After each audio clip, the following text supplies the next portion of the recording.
It's May. What is it, May 18th, 2003, and we do have a quorum.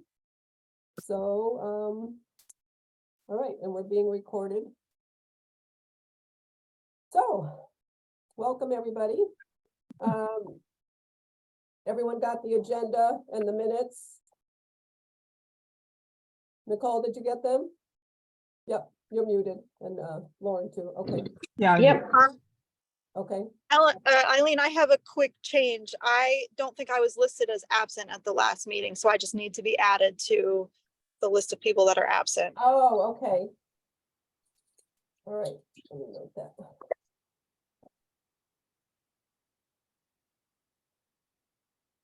Yeah, okay, thank you.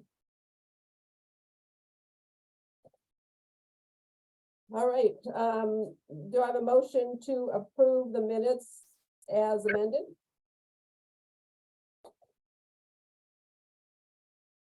Oh, you need a motion? I'm sorry. Yep.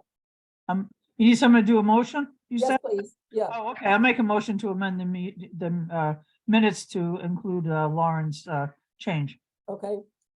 Second? Second, please. Nicole, Okay, all right. I wasn't there, but I'll second. Yeah. All right. All right, public comment. Melissa looks like the only member of the public here at the moment. I'm just interested attendee, no public comment tonight. No, thank Okay. you. All right. Okay.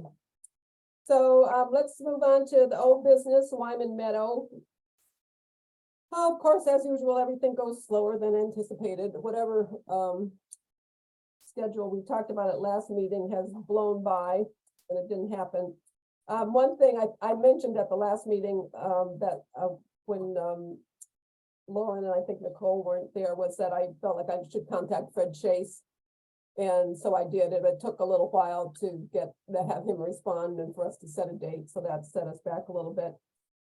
And then I was waiting also for the list of abutters from Bob Ruley, which I have had for a couple of weeks now, but and then as I mentioned in the minutes, and we talked about this last time, Saturday didn't seem to be working out.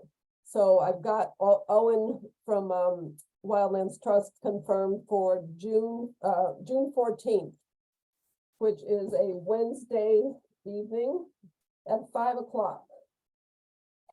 So that's going to be our Wyman Meadows site visit for the abutters on Plymouth Street. So it is going to be noticed as a public meeting. I don't think, that's interesting. If you have a site visit and you don't have a quorum, that doesn't make any sense that you couldn't go ahead with it. But anyway, I mean, we're not going to be taking any action. The idea is just to take comment from the members of the abutters list who show up. But do let me know if you can come before the date. You don't have to let me know right now, but as we get closer, I'll want to find out who's there. Did you say 6 o'clock, Eileen, so I can put it in my calendar? 5 Oh, o'clock. 5. 5 okay. o'clock. Yeah. Yeah, we did talk about this time last week, I'm remembering, because that seemed to be the best time for Michael. And I think Lauren, we know you can't make it at that time. So Maureen, are you going to be around then? Could you send out the time? Sorry to interrupt. Could you send out the time by email so I can check if I can attend? Oh, definitely. Yeah. Yeah. Thank you. Yeah. And my timetable right now is I need to get the letter.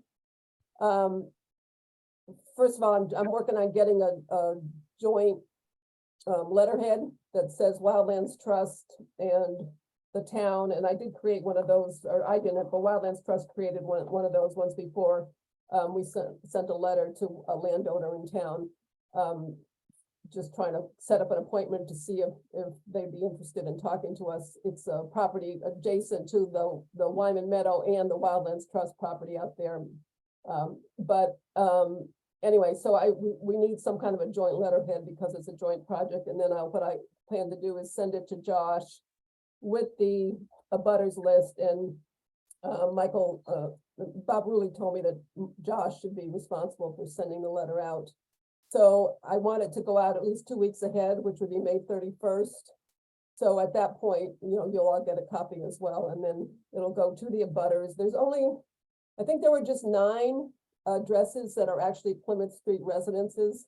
And then some of the others are like, well, of course, Wildlands Trust, the town of Bridgewater, the Bridgewater Stone and Gravel, a couple of other trusts that it's not clear who the property owners or where those properties, people live, or whether they were, renting or whatever. It just wasn't clear. But so there's not going to be a huge number of residents, but that's okay. That's the point, is just to get a chance to talk to them in a smaller group. And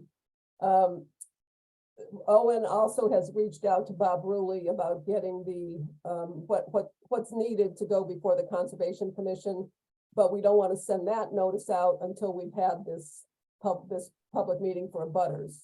And then once we've had the meeting with the abutters, then the Conservation Commission will be able to decide what needs to be done. And my understanding is they think that this might not be, well, I don't really know what the different stages of the Concom process is, but this is maybe nothing more than just a small bog board. And so it wouldn't require a full, I don't know, what are the terms, Nicole? I think they're just doing the simplest permitting and approval process with Conservation Commission, where they basically do a request for determination of applicability. So they basically just Okay. say the work that they're Right. going to do and its impact, which they'll basically, agree that there Yep. should be none, and that Yep. they don't need to go forward with doing a notice of Okay. intent. So I that's think not a that was request their for plan Determination of. of applicability. They call it like an RDA. Yeah, So, but abutters get notified for that, so they will Right. so they could come and comment, but most likely they'll potentially even just close it in one hearing if yeah, they, okay. Okay, all right. Thank you. That's good.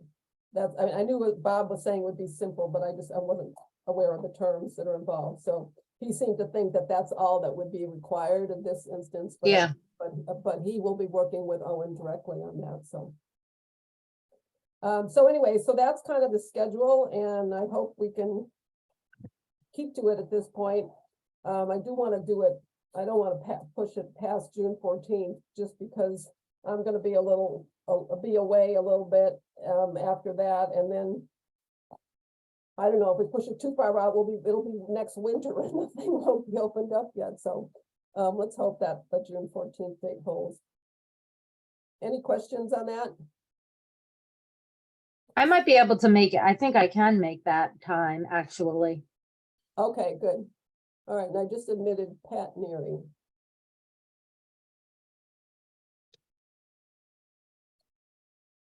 Am I the only one who can see the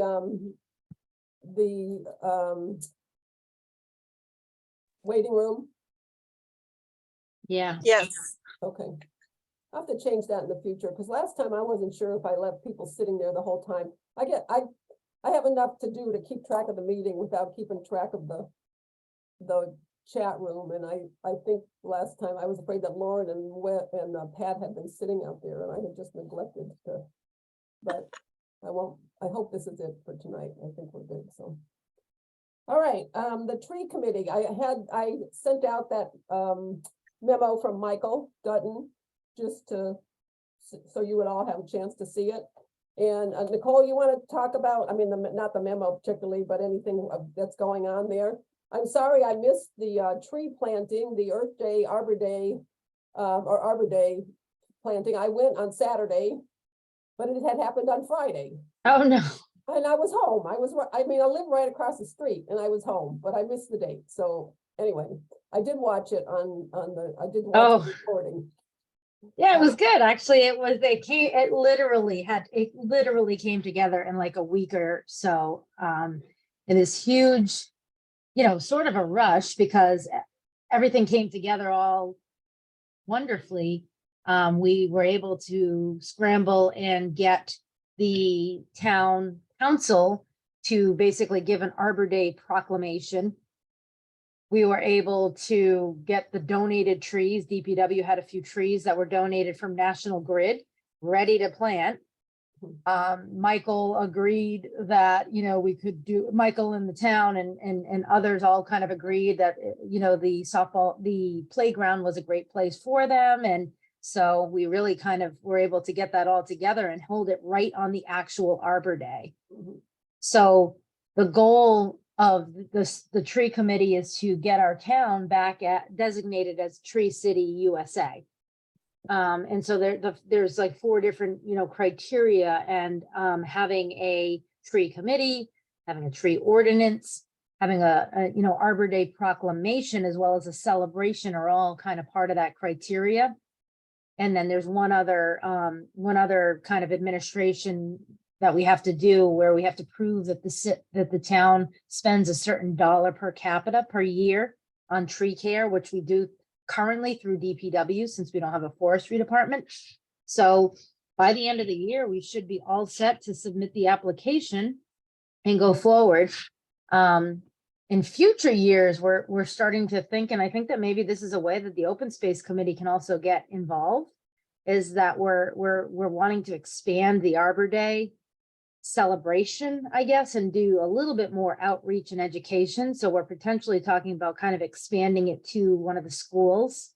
You know, there's like this poster contest, but there may be opportunities to, you know, speak about trees and, you know, quite frankly, about open space, but we'll also be looking for places to plant trees, particularly donated trees. And I think that some of our open spaces, you know, potentially are obviously great spaces. We have to plant them in public, most likely in public spaces. So we'll probably be prioritizing streetscapes, but, you know, there may be other places. There's also even been discussion about finding places for nurseries, a place to actually grow trees. So maybe we, in the future, I think I will bring it up to the tree committee that we should potentially have a joint meeting. That's what that memo to our open space committee from Michael talked about. You know, just we're trying to get going too, and just trying to potentially talk with other boards and see how we can work together.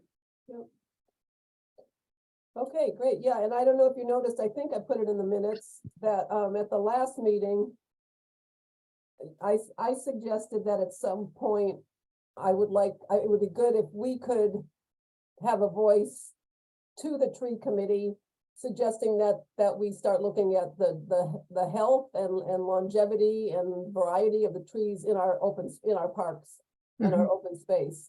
Yeah, because I know you said, and I understand the focus of the committee so far has been to look at treescapes, streetscapes, and also developments, like how to have the developers put more focus on trees. And you had talked about the ordinance, of course, a couple of years ago, Nicole, about how that might develop.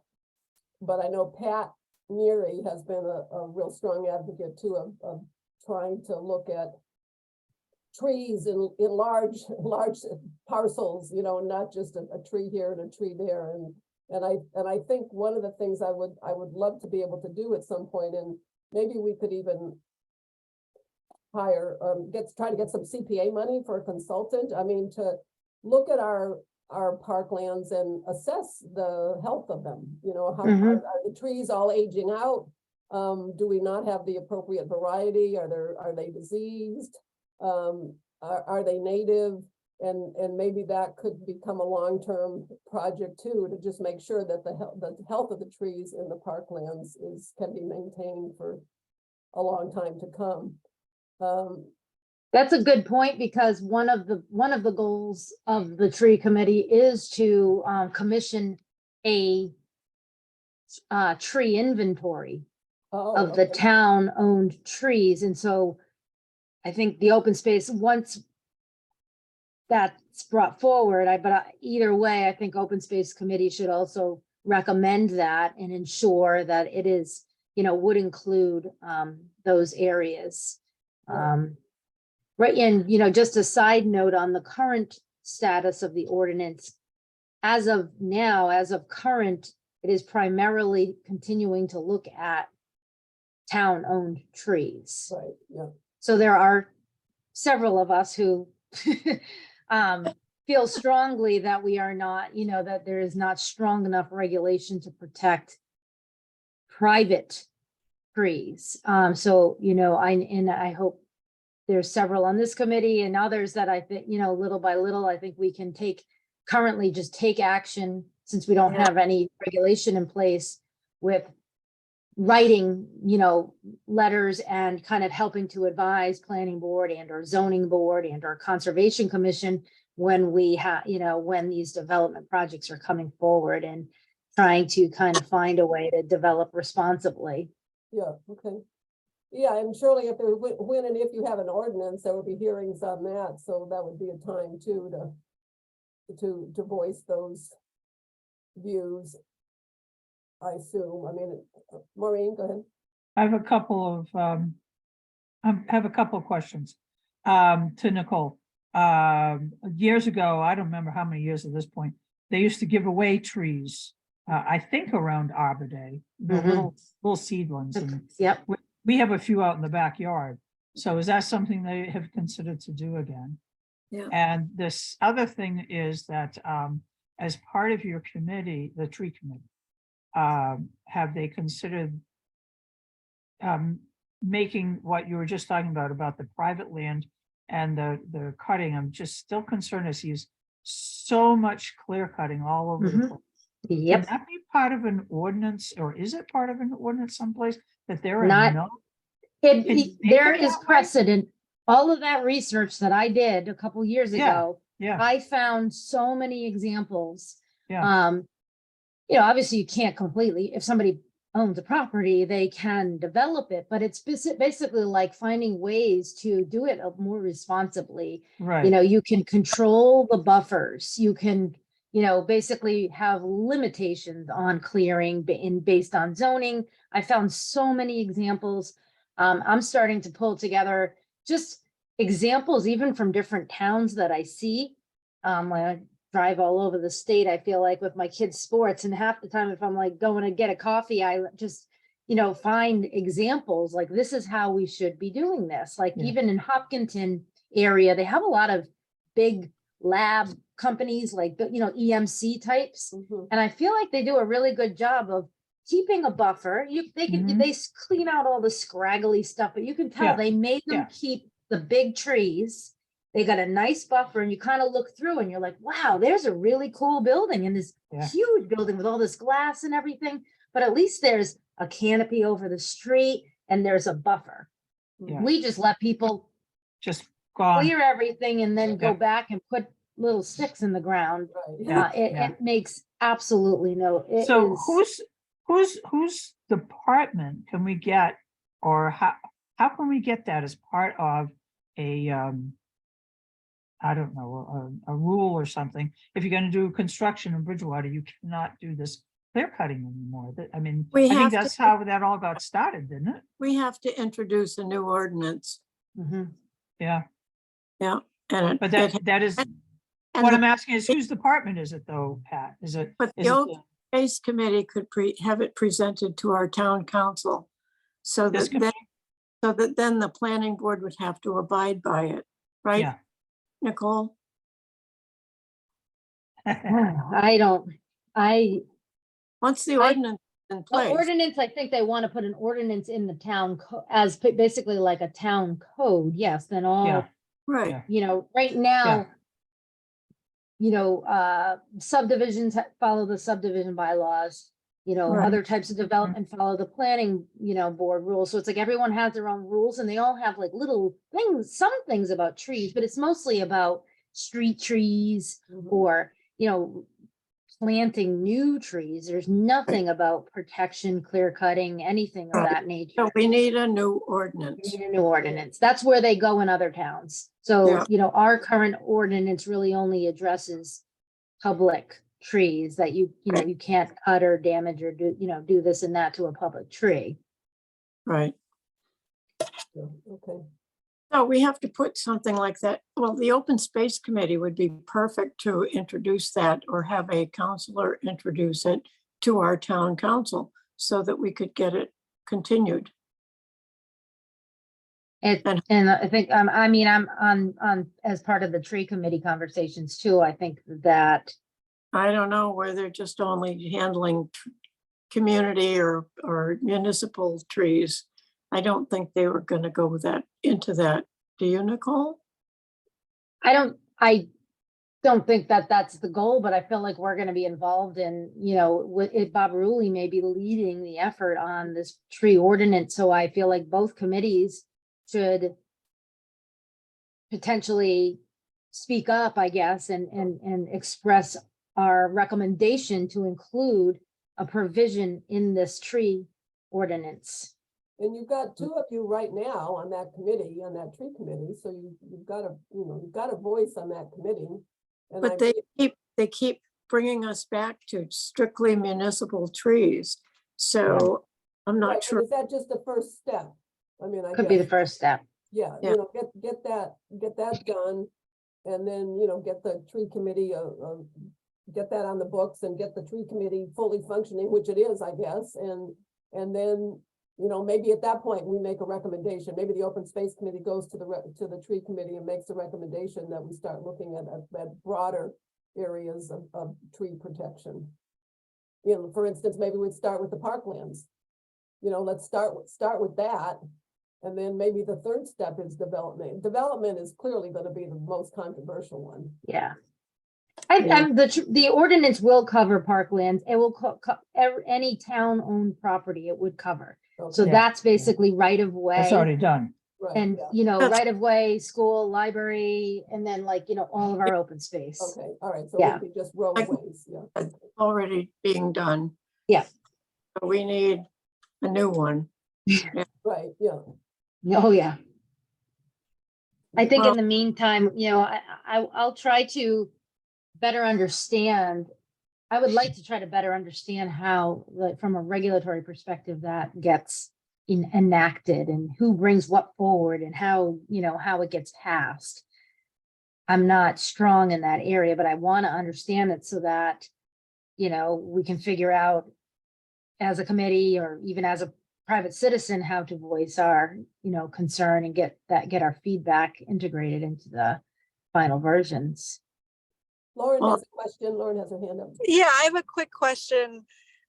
In the materials that we already have, is what a municipal tree is that defined anywhere? Because I live on Union Street and there's some lore that like the trees that were planted along our street were planted by the town originally, but they're so old that now they're, you know, several of them fell into the street in a storm a couple years ago, and you know they're pretty old and diseased. So, you know, my neighbor who had to take them down like paid for them himself, but like, is there such a thing as municipal trees planted on people's private property, or is it like if it's Oh. on your land, that's like a private tree? That's That's an interesting question. I think what's confusing though is that our property ownership, some of our roads, especially the rural roads, sometimes the right of way includes that grass behind the sidewalk area. It may, you know, so technically, I don't know whose property it is. If it is town-owned property, it's a town tree. If it happens to be in the private road, then, you know, the private property, then it's a private tree. So you'd have to like know the property boundary. And sometimes it Yeah. doesn't, it's not just like the edge of the side. It's just not the edge of the road sometimes. Sometimes we have like 40-foot width roads and 50-foot width roads, because sometimes it includes where the telephone poles are and ditches and sidewalks and like whatever else you may have. Oh, interesting. Yeah. So these trees are on the like house side of the sidewalk, not on the Yeah. little like grassy median between the sidewalk and the road. Yeah, It could be though. could be, could be. Yeah. Yeah. Yeah, Because I that's don't such an know. old street. Who knows where the property lines are? Center line of the street. And Yeah. and have different widths from the center line. Uh-huh. So we'd have to check with the DPW in every instance. Yeah, it's so not consistent. We have so many different types of roads. Right. Interesting. Thank you. Okay. Anything else on this? No. Oh, one thing I'll mention now, I was gonna, I invited John, Hart to be here, the Parkland steward. That's down under new business. He couldn't come, he's going to Florida, but, he told me, when I was talking to him, one thing that's of interest to, on this topic is that I guess the town has approved hiring a, forestry, manager. Have you heard, either of you heard that, Pat or Nicole? Or I couldn't hear what you said, oh, Eileen. I'm sorry. John Hart told me that. No, it was Ray. It was Ray Ajemian. Yeah. Yeah, he's the one who said the town has agreed to hire a forestry manager or create a forestry department and hire somebody. I think the tree committee would like that. I'm not sure if it's actually been, No, I definitely heard it somewhere. Yeah, it's Michael, on the agenda for the next tree committee, Michael's giving an update.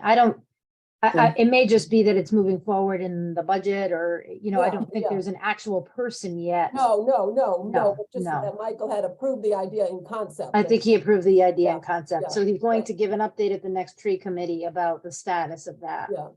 So that, I mean, I sat in and I listened to one of your meetings recently, Nicole, and it sounded like that's something that your committee recognizes as a real need in this town. Most towns have a forester. Oh, yeah. Yep. Yeah, so I thought that sounded like a pretty positive development too. Yep. If it's somebody that has the It would- right goals and values in mind. Well, it will be because they have to, they'll be like an arborist, Yeah. basically certified and. Yeah, okay. All right. Okay. We ready to move on? There's nothing to report on chapter 61 properties. Lauren, I know that I talked with Michael. I knew you weren't I was expecting you weren't gonna be here and he wasn't gonna be here, so I had it on there anyway, but there is nothing to report. And same thing with Parks Info on social media. That was a Michael item too, so. I think I'm gonna just keep these on these agendas generally, just, so I don't lose track of them. So now we can move on to the new proposal for the hotel at Lake Nippernicket. So, Nicole, did you ever make it to the planning board meeting last night? Yeah, no, you did. I don't know if you knew this. I told you that there was not going to be any public comment. You knew Yeah, that. Yeah. That's why I, Right, yeah. Yeah, it was interesting, but yeah, there was no, but the hearing has been continued. For the public part of the hearing on the Lake Nip project has been continued to July 28th, is that right, Pat? Melissa? by No, July 19th. 19. right. 19th, yeah, okay, so put that on your calendar, July 19th at 6:30. Okay. Is this the same proposal? Oh, July that they're 19th. Working on? July 19th, right? Oh, okay, good. Because I thought it was June No, 19th, July. Juneteenth, and I was like, oh, I can't do that. Yeah, July. what they did, Maureen, is they're just proposing just the hotel. But one of the issues that Bob raised just briefly last night, Bob Ruley, and I had asked him about it too, when I called to find out. I didn't know about this until, Pat told me that that there was something coming up in the planning board. And that they had refiled this application and, we were trying to figure out how we could get comments in without not having a meeting scheduled. I couldn't just send a comment letter without having people review it beforehand. And, I called Bob Ruley and he said they had already planned that the way this hearing would be structured would be that there would be the developer's presentation for a half an hour, comments from town staff, and that the public hearing aspect would be continued to another date. And so in the meantime, we can continue to submit comments up until, and maybe even after that. So we do want to get a comment letter in. Nicole actually started working on one and got, actually pretty well completed one the other day. And Nicole, do you just want to run through the points you were going to make real quickly?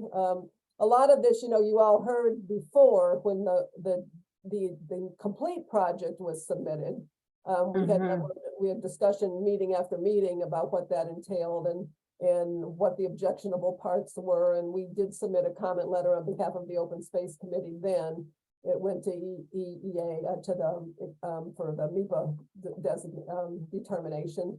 And we didn't address nearly the scope of comments and issues that the Lake Nippenink Action Focus Team did. Ours was a little bit narrower, focused much more on the restaurant at that point. But the issues are still the same in terms of, the general overall effect of any impact over there on the lake and the other natural resource values there. So, so that's what Nicole was putting together based on her expertise and being able to look at the site plan and see what they were doing and what they were not doing. The other big issue is, from what I understand from Bob Ruley, is that they have not addressed the MIPA comments yet. I mean, that's Yeah. just up in the air, they got a negative reaction from MIPA, and so where is that? And now they're just picking off a piece of the project and trying to Yeah. move forward with that. I don't understand how that could happen. And Bob Ruley said at the meeting last night that they would have to somehow resolve the issue with the state. So I don't know what they're. Yeah. But anyway, Nicole, do you want to just run through the points you were going to make in your letter? Yeah, I can just, so, I literally only had like an hour or two, Yeah, but I you did an reviewed amazing job, though. I reviewed the plans, the plan set that was provided with the application, so the site plans. And, I went back actually to our open space committee, sort of like our charter. And, it's pretty clear that we, part of our purview is really, everything that kind of has to do with the protection of open space and potential impacts to our conservation lands and wildlife corridors and water resources and trees and vegetation. So I tried to, focus, specifically on how this development could impact adjacent open spaces. Because again, this is a private site, so I tried to keep that in mind. Just so you all know, I did a few takeoffs on the plans, and the hotel and the access road and the parking and just the everything else basically equates to clear cutting of about 5 acres of contiguous, like 100% forest. And that is all adjacent to, sensitive ecological and hydrological resources. I didn't cross-reference to some of the, this specific site to some of the mapping, like wetlands mapping, and I can do that because I know that there's even the potential that there's concern they may not be showing, all of the adjacent streams and so on. So that's something too that we can look at. But in my opinion, I think we should all be concerned about kind of like this sprawling footprint with really no attempt to prevent clear cutting, to, consider like the sensitive ecological environment, to consider the disruption to habitat corridors and buffers to, streams and wetlands and the lake, quite frankly. So I tried to find some very, some specific comments. And of course, I'm going to circulate this to the team so you can all review and add. And, I think we can work like that. How can we work like that, where we kind of share and kind of work together on a comment letter? I think we can. I think if we, I'm making this up as I'm going along here now, but it seems to me that if we approve sending a letter tonight along the lines of what you're proposing, that we don't actually have to approve the written, every sentence. Oh, gotcha. Okay. That's my take on it. Yep. And Oh, well, so here's a few I'm points sticking there. to it until I'm told that that's. Yeah. So. They don't even show the existing tree line on the plans. You have to basically look on Google Maps to see for yourself that the whole site's wooded, right? So they don't show the tree line. They don't show this extent of clear cutting. But if you look at grading, where they're changing topography, where they're putting impervious spaces, where they're putting stormwater, they basically are clear cutting up to the 25-foot buffer to the wetlands on one side, or two sides really. you can't even tell what they're clearing adjacent to the road, adjacent to Pleasant Street, but I'm assuming it would, they're, doing everything. One thing that I really was concerned about was that they're also cutting a full extra acre of forest for stormwater management. And that's challenging because I know that you need, for your impervious spaces, you're required to manage stormwater. But they're managing it in a very traditional way. They've got catch basins and, drainage piping, and then they've just got these big, huge detention basins, which are basically just big grassed holes in the ground. Right. So my comment to that is that there's current practices for stormwater management that can avoid that. So basically, within the parking lot itself, there's things that they can do like permeable pavement. They can do bioretention. There's ways that they can actually manage stormwater within the footprint of what they're already developing so that you don't need to clear the extra acre. And say you can get that down, they need to be using strategies that are like more ecologically viable, like constructed wetlands or things that provide habitat value. So I was appalled when I saw that they're, basically 25% of this development is just to put a big hole in the ground to manage the stormwater from their impervious surfaces. Yeah, yeah. So their practices are outdated. Way. Yeah, that's what that's what I said. They're 20th century. Yes. Is what they are. It's really irresponsible. So I'm making a lot of comments about, the lack of low impact development, the lack of using, I think if you're in a very, if I, in my private life where I work for, a developer, if that this is a sensitive environment, it would be nice to acknowledge that and to do the design in a way. You can do this design and you can build this development in a way that's responsible. And obviously everyone's gonna, in the end, wish it wasn't there, but there is a way that they could do this more responsibly and give some value back. And right now, I just don't see it. Minimize damage. Yeah. Nicole, So those were my major points that I have in the letter. Nicole, do you folks need continuing education? And maybe Mr. Silva hasn't done that? I imagine he probably knows his client, would be my guess. Could, yeah. Whether it's a lawyer or whatever, Maureen, you have your hand up. I do. I just was thinking about what Nicole said about there may be streams that are not marked and areas as such. Is that someplace that we as a committee people can go down and do it ourselves and say, hey, what about this? What about Pat and that? I already did. Oh, you already did? Okay. We took pictures about a year ago. Oh, okay. Right, but That's going to be really if Yeah, that's and- true, that's going to be tough to get through Conservation Commission. That's going to be out of the purview of the planning board, which is kind of where they're starting. But still, I agree. Yeah. But no, the Lake Yeah. Nipmuc Action Focus Team they hit on that Okay. in any of their comments, I think, extensively, didn't you, Mhm. Melissa, Pat? Yeah. Yeah. And And that's of- one thing we can do in our letter too, is we can support the comments that were made Right. by the action Right, committee yeah. too, to Yeah. One of the maps they showed last night was very general, except there was that bright blue line that showed the perennial stream. I thought that was kind of funny. Oh, it was? So It did they show don't- that? Oh, Yeah. interesting, huh. Okay, so I guess what we'll do is we'll take a vote on submitting, is there a motion to submit a letter of comment to the planning board with respect to the proposal for the hotel at Lake Nipmuc according to the general outline of issues that Nicole is suggesting? I'll make a motion for that. This is Lauren. Okay. Have a I'll second? second it. All I'll right. second it. I approve. Nicole approves, I assume. I approve. I approve. All right. My one question to the committee is kind of how to wrap it up. I think I was proposing to potentially make the statement that, you know, we request that the planning board not accept this, you know, project in its current form. I think hopefully we all agree that we should at this point be that firm.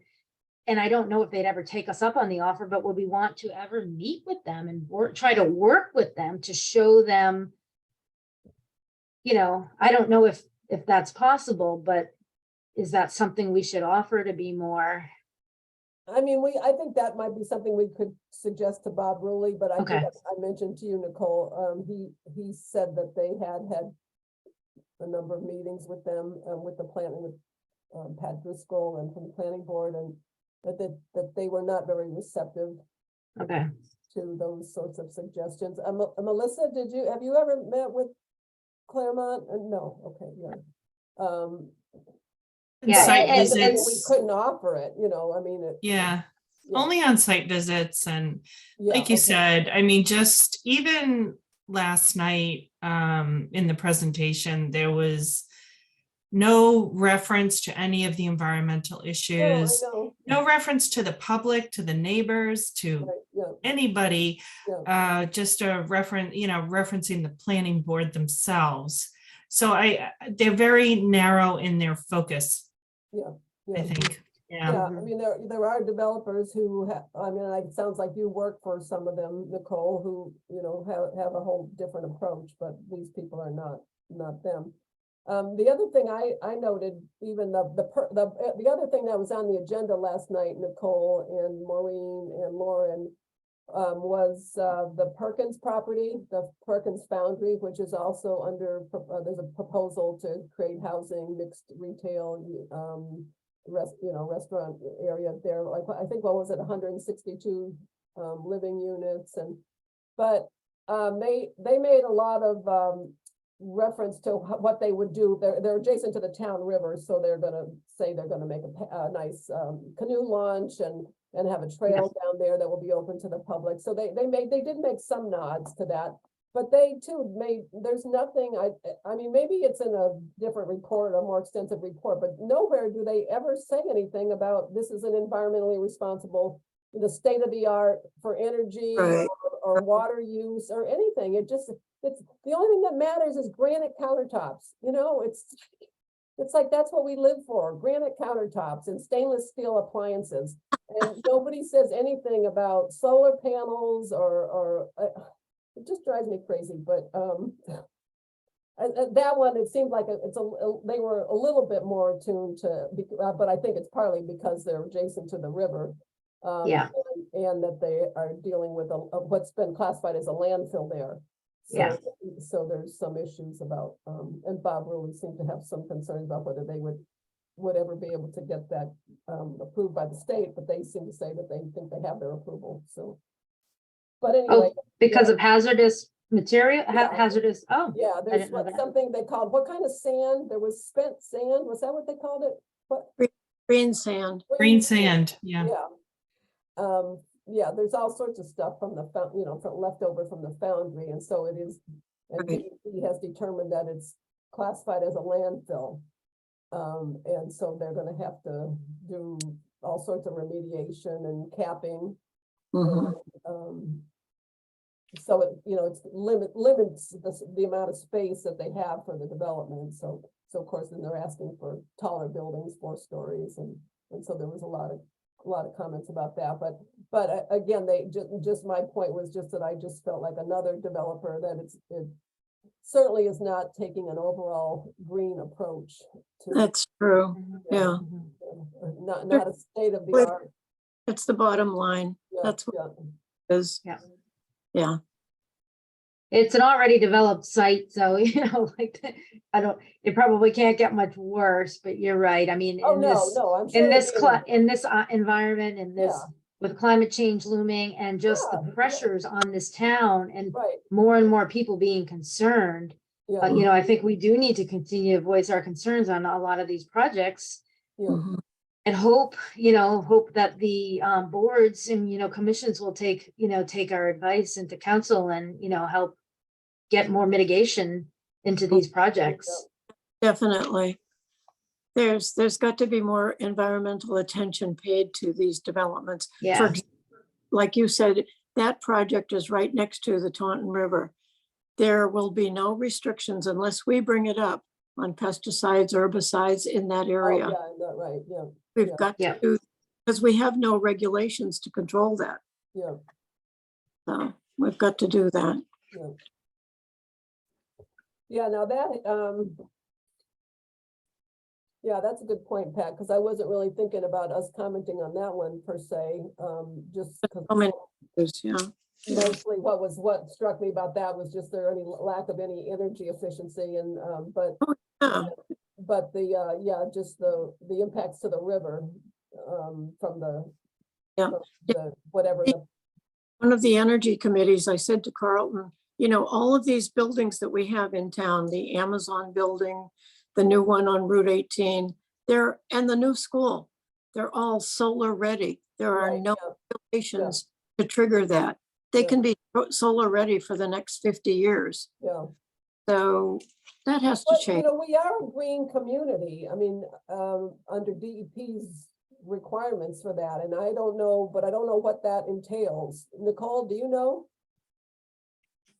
I think that has to do with some of the work that Carlton's group did Right, on the yeah, I mean, energy it's an side. It's an energy designation, but I don't know what you're required to do to be, once you Yeah. you get access to more grant money, I know that, once you It- become one, but what you actually have to do. Solar ready. I think but it has to do with the clean power and, renewable percentage that basically we're able to use for our town-owned buildings. So Oh. somehow it's a calculation based on, the town hall Okay. and, Yeah, it's all, the other. So it's a It's it's sort of analogous to the tree committee issue. Yeah, what can we regulate? yeah. Yeah, it's just what the town does, which is a small amount of what's happening in town. Mhm. Okay. Do you, Pat, do you go to the energy committee meetings? I'm sorry, I couldn't hear you. Do you go to the energy committee meetings? I sometimes watch them, yes. Watch them, okay. And is Yeah. there any discussion about, I mean, can we mandate energy efficiency beyond what the state codes are for? No, I don't think so. I think it's the state codes establish that. And then if you adhere to them, you become a green community and have opportunity to apply for grants, but I think that's it. Very true. And Carlton is good about that as long as he's interested in that subject. You know, Yeah, he'll promote a lot of things. I brought up that, conversion from solar ready to whenever something was going to be enacted, and it just didn't go very far. So we have to keep at that. yeah. Okay. All right, so, okay, well, I didn't put on the agenda, comments for the Perkins property. Has anyone have that, I guess I can find it or, line or request it. Yeah. That I can take a look through those plans. Okay, They're online. Okay. Yeah, I'll blow my hand here. I did want to mention, last night they said it has to go through MIPA. So I think there's going to be a whole state process that will, everyone will have an opportunity to comment on. But the documents are available on the planning board site. Okay, yeah. Yeah. Thank you. They Yep. said that about the Clarion project or the other project, the Perkins project that has to go through MIPA. I heard last night during the Perkins that they have to go through MIPA. I wonder if it's because of the riverfront area yeah. and the green the sand. landfill, I would think too. Yeah. Yeah. Yeah, Okay, I think just the size of it, I mean, I would think, how many units? Yeah, it may have, Yeah. certain acreage or something. Yeah. Yeah, there's yeah, thresholds for traffic count. Yeah, there's different Yeah. thresholds for that trigger MIPA. Right, Yeah. Yeah, yeah. I'd So like the- to, It's June 21st is when the Perkins property is coming up before the planning board again, isn't that right? yeah, that's in June. Yeah, so that, I think what we'll have to do is I'll put it on the agenda for our June 15th is our open space committee meeting. So I'll have to have it approved, we'll have to have it approved then to submit comments on the Perkins project as well. So, June 19th is the, when that hearing was continued. did I say the 19th? But- No, the 21st, Oh, okay, okay. June 21st, Wednesday. Yep. Is the Perkins property, and then July 28th is the Claremont. No, I'm sorry. July Yep. 19th is Claremont. June 21st is Okay, Perkins. Do I have that right? Pat? yeah, Melissa? sounds right. I think so. Okay. All right. So I can, let me make sure I get that Perkins on the agenda, so.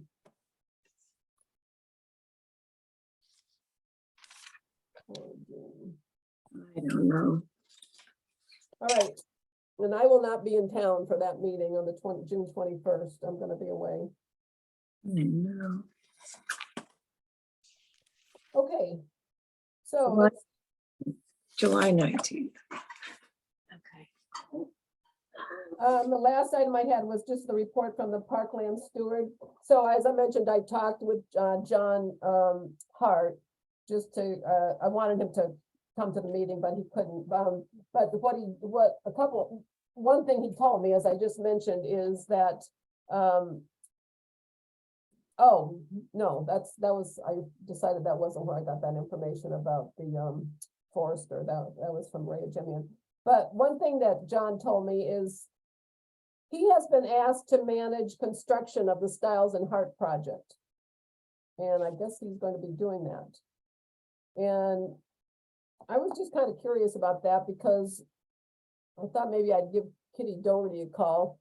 Because we've needed a Parkland steward for 25 or 30 years or more, and now we have one part-time.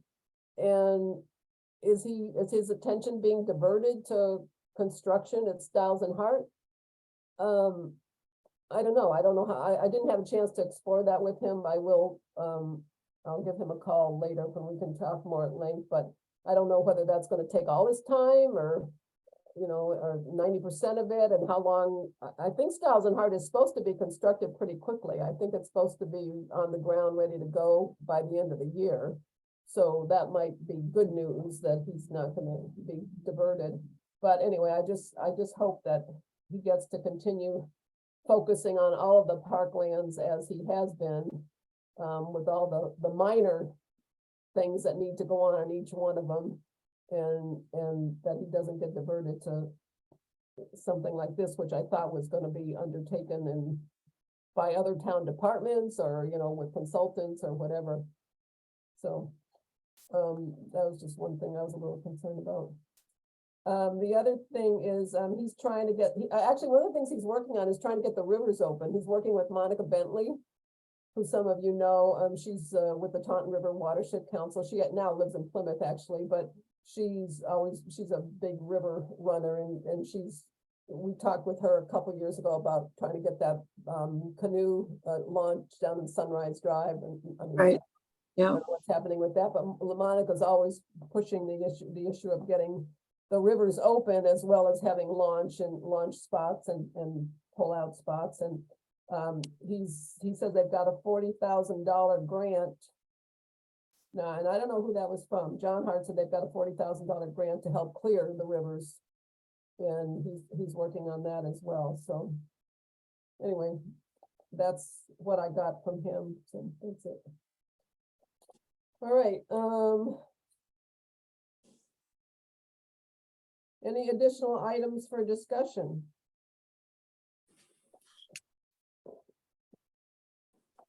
No? All right, let me see if I had any that I haven't looked at yet. Oh, yes, I have one. So Maureen, at the end of the last meeting, you mentioned that the Community Preservation Committee had raised some concerns about paying for purchase of the 2 additional lots on Broad Street adjacent to Stiles and Hart. I'm sure Nicole and Lauren and Maureen, you probably, none of us probably remember, except me, because I wrote the letter for us, is that we submitted, we were asked by the town to submit a letter of support for this, for Stiles and Hart, and also then specifically for the purchase of those 2 lots. Michael Dutton asked me to send a letter in, and I can't describe exactly where they are. I mean, they're near the Chinese restaurant, I know, and I think one of them has that big billboard on it. But they've been negotiating with the property owners, and I think at the time, Michael's comments were that it would either be used for parking for Stiles and Hart, or there was a steep drop, and so they're not sure if the engineering would actually work for parking right there. I guess there's kind of an embankment to the river that may not allow for making any parking, but that in any case, that would preserve the river. It would be good boundary area for the river to purchase the property for that reason alone. And I guess Maureen, you were at the CPC meeting, I guess, where there was some discussion that there was another parcel there that had been assigned for parking at another time, and there weren't plans to utilize it, or that there was not a need to use CPC funds, or there wasn't a need for that property to be purchased for parking. Is that right? If I'm getting it correctly, Yeah. they questioned the engineering, and they wanted the town engineers to come out and take a look at it to see if it'd be appropriate for parking, because that was kind of the big thing. There was going to be Okay. parking, but the parking that we're left with, if I'm remembering correctly, it's really not accessible right now anyhow, because you have to go over that big hump. If you know where it is, that the entrance on 18. Yeah, there's a- Gina Wasconi, CPC chair, was trying to describe that to me today. Yeah. I don't know where it is. Well, it's just a little bit up the street, just a little bit, Okay. but about midway, and there's a cutout for it. But to prevent people from going in there years ago, they put a big pile of dirt, and there's a big hump. And you can, I think a lot of cars would bottom out on it. And if they were to go down there, and I'm not sure that's exactly where they're talking about the parking, but I'm pretty sure they were. So that would still need some work. And then I don't think it would hold many cars. And personally, I wouldn't like the cars going down there, honestly, because it brings them very close to the edge of the water for one of the ponds down there. I think it would much better off if we had more off-site parking, so to speak, just a little bit further back. But the big concern was, can that land be engineered to become a parking lot because of drop-offs? So that was supposed to be investigated. I will say I missed the last meeting because I was traveling. And I don't think they were going to discuss it, honestly. No, they didn't. I listened Yeah. to that meeting to see if they had, and they hadn't, but I Yeah. called Gina today and she said it is coming up with the next one, she thinks. Okay. But, so I'm confused. I mean, there's been all this planning for Stiles and Hart, so. I mean, surely there was a plan for parking before this purchase became an option, right? I mean, where did they think people were gonna park? We're gonna have this great big new park and no. No parking. I know when I've parked, I've gone over the big parking lot at Roach Brothers and just Yeah. walked over. Surely, I mean, it's not a big deal to do that, but that's what I've done. Well, but I mean, you have to walk on the street, don't you? I mean, is there even? No, there's a sidewalk. There is a sidewalk? There is, yeah, goes over the river. And Yeah, then but you just walk Yeah, I'm around. just surprised. I mean, when I heard this discussion, I thought that this, these 2 acres, this purchase was intended to be additional or substitute parking from what was already in the plans, the overall Yeah. plans. But now it's starting to sound more like they don't have a plan for parking if they don't acquire these 2 acres. Well, I think they do this entranceway that's cut out that they already have, but it's going to take some work to get it appropriate Okay, for right, parking. So that's what they're planning on using right now. I okay. mean, it's like, how big of a parking do you need? How, is it gonna be 2 cars, or they're gonna be 50 cars down there, that sort of thing. I All don't know. right, well, anyway, what I want to do is, I told Gina today that we were on record, the Open Space Committee is on record as supporting the purchase of those 2 lots. And that we wanted to reiterate that in some way, you know, Yeah. whether you can speak up to that issue. I at the will. meeting, or we, you know, if we want another letter or something, but I guess what I'd like to find out is, well, I don't know, I guess it's coming Well- back to the meeting. I guess Pat Driscoll was the one who asked for engineering studies, or at the town to look at the engineering. Oh, and I was gonna say in Carlton too. and Carlton Carl- was a big, Yeah, okay. he was yeah. the big push about, he wanted to pull back a bit until they can have these engineers go out and take a look at it and.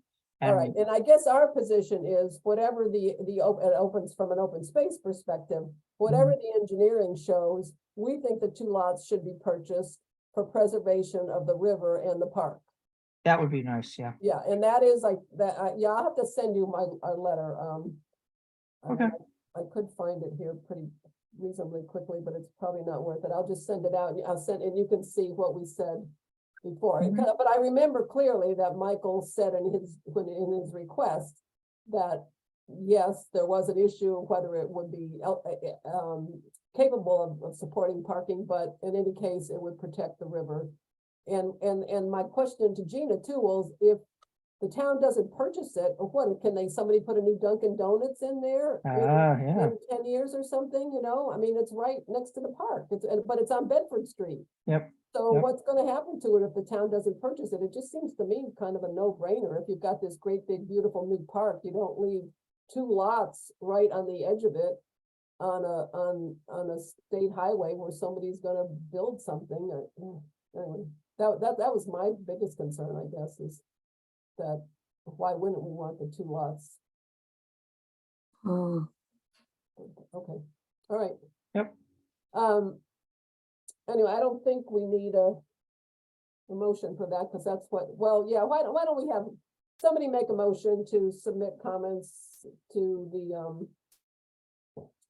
CPC endorsing purchase of the 2 lots for preservation of the river, even if it's not available for parking.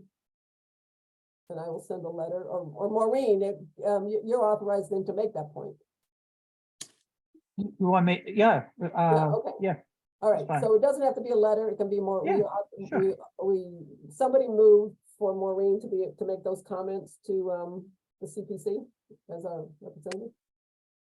I'll make a motion for Maureen to make those comments to the CPC that the Open Space Committee supports those 2 parcels to be purchased by the town for the preservation of the river, assuming they're, even in the case that they aren't viable for construction of parking in those locations. sounds good. All right, I second it. Lauren, are you in favor?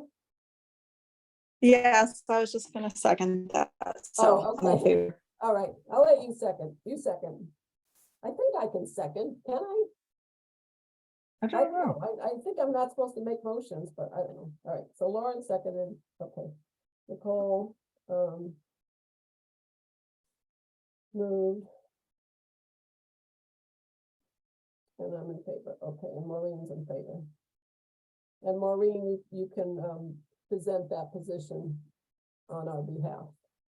Okay, All right, but I will send you the letter. Okay. All right, well, I'm glad I thought of that, because I did want to bring that up. Anything else, anybody?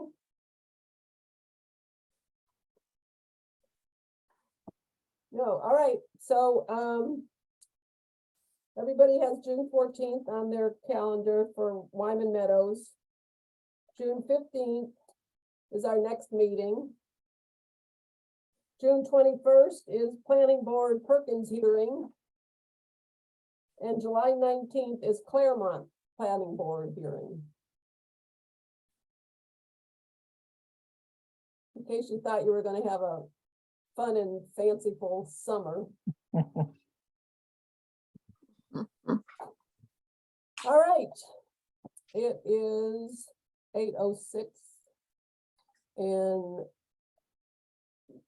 somebody move for adjournment? I'll move. We've done our business, time to Yep, second. go. Bye, kids. All right, it's approved. All right, Thanks. Have a good night, everyone. all right. You Thanks for too. Bye-bye. joining us, Pat and Melissa. Bye, everybody.